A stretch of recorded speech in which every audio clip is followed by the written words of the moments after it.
அதுக்கு தான் சொல்றேன், ஹேவ் அ பிகர் கமிட்மெண்ட். சின்னதால யோசிக்காது. ரொம்ப போர் அடிக்குது.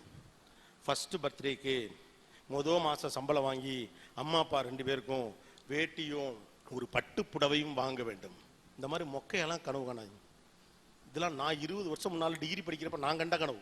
நம்ம திருநெல்வேலியிலேருந்து இல்லாட்டி தூத்துக்குடியிலேருந்து ஏர்போர்ட்டுக்கு போய் இல்லாட்டி மதுரை ஏர்போர்ட்டுக்கு போய் அம்மாவை அப்பாவையும் ஒரு ஃப்ளைட்டில் கூட்டிகிட்டு மெட்ராஸுக்கு கூட்டிகிட்டு போகணும். சம்பளம் வாங்கி, அதுவும் மொக்கை தான். இதெல்லாம் ஊரில் இருக்க பூரா பேர் செஞ்சுட்டான். அம்மாவையும் அப்பாவையும் மெட்ராஸ் கூட்டிகிட்டு போகிறதுக்கு சொந்தமாக ஒரு ஃப்ளைட் வாங்கணும். அந்த மாதிரி ஏதாவது யோசிங்க. ஏன் சிரிக்கிறீங்கன்னு?